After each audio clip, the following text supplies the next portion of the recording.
If you're looking for a premium phone from Samsung, the choice comes down to the Galaxy S22 Ultra and the Z Fold 3. But the hard part is that there are very different types of phones for very different types of users. So which one is actually better? When we look at the design and the display, the specs are important, but they're not as important as what it's like to actually use each phone.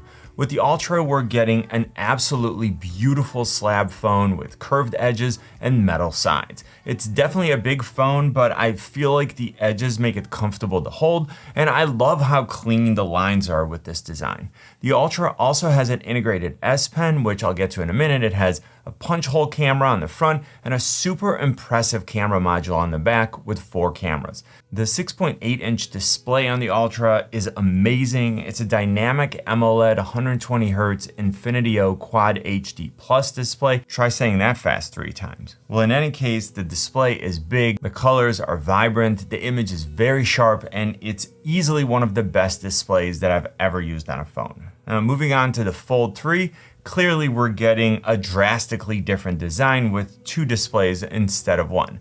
We start out with a narrow and tall phone with a 6.2-inch screen that opens up to reveal a massive internal 7.6-inch display. I like the new hinge design, it's been updated and it's very smooth, but we're going to talk about it more when it comes to durability. We're getting a pinhole camera on the front, an under display camera on the inside, and a 3 camera module on the back, so there's a lot to unpack there. But first, as far as actually holding the phone, the Fold is narrower when it's closed, so it might offer a bit more of a secure grip, but it's also practically twice as thick. And you're definitely gonna notice that when you're carrying it around, or even if you have it in your pocket, and on top of that, it's 42 grams heavier. The difference between the 6.8-inch display on the Ultra and the 7.6-inch display on the Fold may not sound like a lot, but remember that it's measured diagonally. And because of the aspect ratio of the Fold, we're getting a much larger display. When you're watching content, a lot of this display is relegated to black bars, but there's no question that it's a major advantage for things like browsing the web, for playing games, and then of course for multitasking. Both displays support HDR+, which is great, and on the Fold we're getting a resolution of 1768 by 2208, 1200 nits peak brightness, and 374 pixels per inch. The Ultra has a resolution of 1440 by 3088, an impressive 1750 nits peak brightness, and a higher pixel density of 500 pixels per inch. So if I'm looking for the largest display, that would be the Fold 3. If I'm looking at the quality of the display, then I'm going to give the edge to the Ultra. I just love how this display looks. It's brighter, and then the curved edges create a really impressive visual effect. When it comes to biometric authentication, both phones offer face recognition and both have a fingerprint sensor.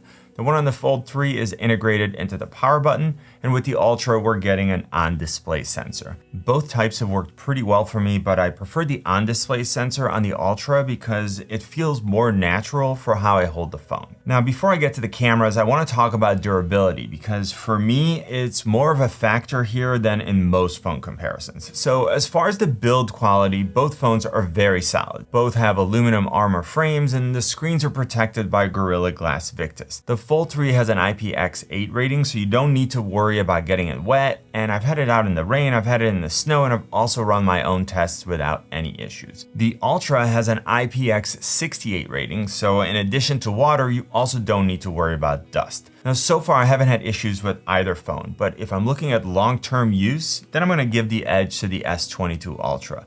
Has less moving parts, I don't need to worry about any potential issues with the folding display, and I don't need to worry about any dust getting into the hinge mechanism and causing damage. When it comes to the camera system, the Fold 3 has a 10 megapixel front-facing camera and 3 12 megapixel rear-facing cameras, a wide, an ultra-wide, and a telephoto. There's also a 4 megapixel under-display camera when you open it up, but the quality isn't great, and I would really only use it as a last resort. The Ultra has the most advanced camera system that Samsung offers in a phone. We're getting an impressive 40 megapixel front-facing camera, and on the rear camera module, we have a 108 megapixel wide camera, a 12 megapixel ultra-wide, and then 2 10 megapixel telephoto cameras, one with a 3-time optical zoom and one with a 10-time optical zoom. Ultimately, both are premium camera systems, and most people would be happy with the images and video they got from either phone. But the Fold 3 is using 2-year-old tech, and if you're looking for the best of the best when it comes to image quality, to resolution, optical zoom, and then low light performance, there's no question that the Ultra is the way to go. The Ultra can also shoot 8K video at 24 frames per second versus the Fold that caps out at 4K 60. To me, that's more of a flex than a practical real-life advantage, but I still wanted to mention it. The one advantage of the Fold has to do with convenience rather than quality. Because of the folding design, you can use it in flex mode, and then you essentially have a stand that's built right into the phone, and you can use it to take photos or to shoot video. Now I want to talk about the S Pen in a bit more detail because it's a perfect example of where the specs don't tell you the whole story. You see, both phones offer S Pen support, but only the Ultra actually comes with an S Pen, and the Ultra also has a silo for the S Pen so you can store it and take it with you.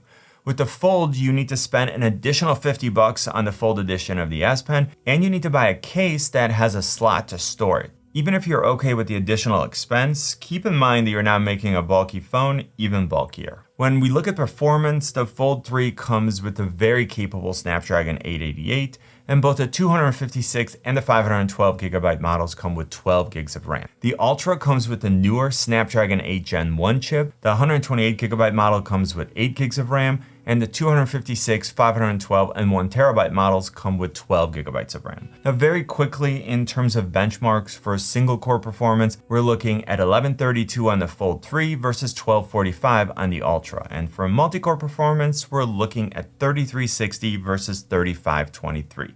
So in both cases, the Ultra comes out ahead. When I tested GPU performance, the Fold 3 got a 4702 OpenCL score versus 5783 on the Ultra. But what do all these bench numbers actually mean when it comes to everyday use? So I can tell you that both phones are extremely fast, and I've not noticed a difference in terms of the responsiveness of the UI or the speed at which apps open. Now, of course, if you give me a choice, I'm gonna go with the more powerful and more efficient chip on the Ultra. Now, one area where I thought there could be a difference in performance is multitasking, and then specifically when running multiple apps at the same time. And what I can tell you is that the advantages that I experienced had to do with form factor rather than actual performance. For the most part, with the Ultra, I have one app running at a time, and then every once in a while, I would run two, either side by side or one on top of the other. With the Fold 3, I use two apps side by side or one above the other a lot more, and there are even times when I had three apps open at once. With all that, I still didn't experience any type of slowdown or lag, and I'll make sure to continue to cover this in my long-term reviews. And speaking of long-term, the Ultra has the advantage here because Samsung improved their previous level of support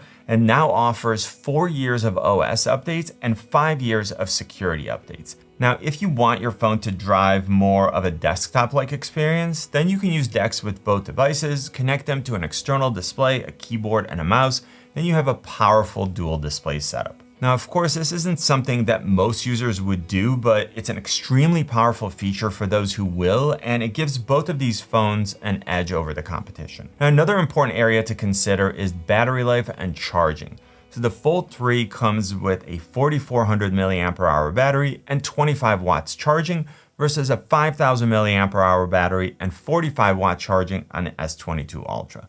To me, there's no question that the Ultra comes out ahead here. We're getting higher capacity, faster charging, and it has a newer and more efficient chip. These advantages are not just theoretical, and the Ultra easily outlasts the Fold 3 in both testing and in my typical day-to-day use. With the Fold, I have to think about battery life throughout the day, and I make sure that I use the smaller external display whenever I can. Whereas with the Ultra, I can easily get through a full day of typical use without having to worry about it. Of course, one thing that's always going to drain my battery is gaming. Both phones have plenty of power and RAM to run every game that I tried, including PUBG, Genshin Impact, and of course, there's no issue with less demanding games. In both cases, gameplay was extremely smooth, and I didn't really notice any benefits from the additional processing power of the newer chip on the Ultra. When playing PUBG on either phone, you can set graphics to HDR with frame rate set to extreme, or you can set graphics to Ultra HD and then frame rate to Ultra. I usually play with either smooth or balanced for graphics and then extreme for frame rate, so I can get a fluid gaming experience and I can extend the battery life as much as possible. Now, overall, I'm super impressed with the gaming experience on both, but I'm gonna give the edge to the Fold because of the larger display. The Fold is also a better option if you wanna pair an Xbox controller and then stream games using the Xbox Game Pass app. You can do this on both phones, of course, but again, the Fold has a larger display, so it almost feels like you're playing on a small tablet. Now, another important consideration here has to be the cost. The Ultra starts at $1199 for 128 gigabytes,